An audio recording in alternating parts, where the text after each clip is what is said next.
Monsieur le Président, mes chers collègues, ce rapport est d'une importance évidente et d'une actualité brûlante, puisqu'à l'issue de cette crise sanitaire que nous espérons derrière nous, il est de notre devoir de concilier l'impératif sanitaire et l'exigence d'une reprise économique. En ce début d'été, les perspectives sont moroses. Vous tablez vous-même sur une demi-saison en termes de flux dans votre rapport. Notre position n'a pour notre part pas varié depuis le mois de mai et depuis le début du processus de déconfinement. Je voulais rappeler ici qu'il n'y a pas d'un côté les tenants prudents du sanitaire et de l'autre les capitalistes à tout crin qui voudraient, quoi qu'il en soit, que l'économie prime en toutes circonstances. La situation épidémiologique a fort heureusement évolué dans un sens qui nous oblige à réfléchir et à créer les conditions d'une reprise sereine qui intègre la dimension sanitaire au cas, espérons que non, mais au cas où le virus viendrait à circuler à nouveau. C'est l'esprit du dispositif émanant de l'État qui fait l'objet de ce rapport. C'est cet équilibre-là qu'il faut trouver collectivement. Notre économie étant très saisonnière, les 2 mois qui viennent seront déterminants. Ils le seront tout autant pour la petite épicerie, pour le cafetier du village, que pour celui qui a une paillote au bord de la mer.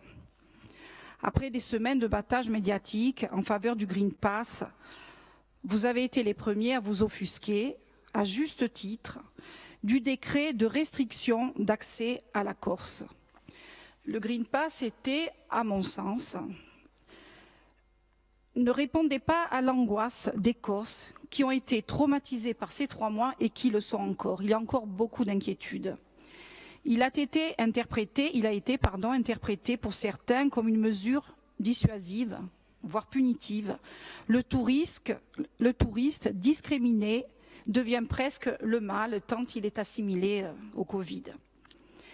La réponse de l'État au Green Pass a été de retarder l'arrivée en Corse des touristes par une restriction d'accès. Ça aussi, c'est un signal négatif qui, fort heureusement, a rapidement été annulé. Nous étions tous d'accord. Mais alors, qu'est-ce qu'on fait? Quelle serait la solution? Je crois pour ma part à la responsabilité individuelle et à la liberté de choix. Comme l'a exposé Camille de Rocazère dernièrement dans une tribune publiée dans la presse, la piste à privilégier, à mon sens, à notre sens, est celle de l'acte volontaire, qui, lui, est juridiquement possible. Le test volontaire, éventuellement assorti d'une incitation, ça se fait ailleurs, ne serait pas un acte punitif et ferait de chacun un touriste responsable. Notre collègue Camille a d'ailleurs orienté des jeunes centraliens sur la dimension volontaire et il travaillait sur ce sujet pour proposer un projet intitulé Corovisa. Je crois que ce projet est d'ailleurs finalisé. Les conditions désormais optimales, puisqu'a été actée la prescription et donc le remboursement du test volontaire, tout comme la prise de température dans les infrastructures portuaires et aéroportuaires. Ça, c'est très bien.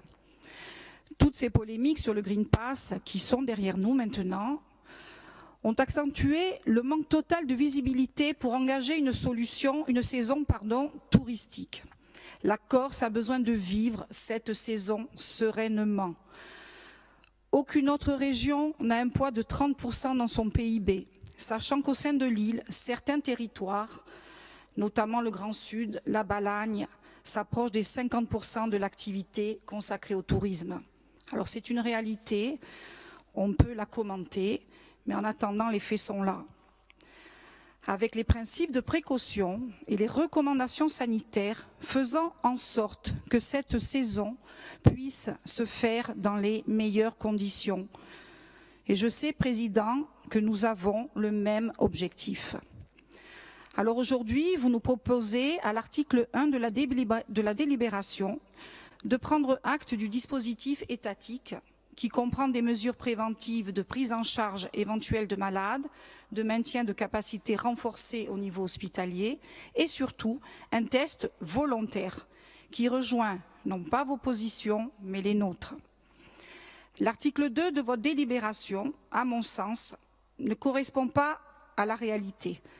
Ce dispositif ne confirme pas votre proposition de Green Pass qui était obligatoire et non fondée sur le principe du volontariat. Sur cet article 2, nous ne pouvons pas vous accompagner. Nous pensons qu'il s'agit de l'inverse. Et l'honnêteté intellectuelle doit nous conduire collectivement à le dire, sans pour autant raviver une polémique stérile et inutile. Lorsque notre collègue Christelle Combette, Christelle qui est dans notre groupe, vous a exprimé lors de la dernière session les conséquences contre-productives d'un test obligatoire, quand elle a exprimé nos positions, quelle ne fut pas la réaction violente. Moi, ça m'a choquée. J'ai trouvé la réaction violente, disproportionnée et surtout personnalisée par la voix du docteur Fadzi. C'est une dame que j'estime, je travaille avec elle parfois sur des sujets, mais ça m'a profondément choquée. Alors, est-ce que c'était une opération de dissuasion médiatique? Je n'en sais rien.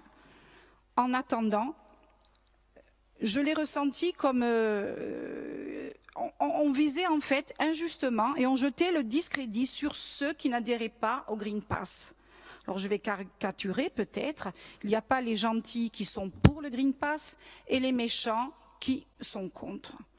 Donc le point d'équilibre semble à ce jour trouvé autour de l'autotest volontaire à l'initiative de toute personne entrant sur le territoire insulaire.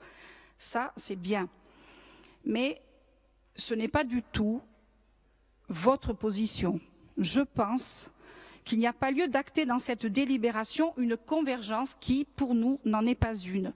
D'où notre proposition d'amendement de suppression de l'article 2 pour nous en tenir à l'article 1er qui prend acte du dispositif dans son ensemble, dispositif qui comprend le test volontaire et non obligatoire.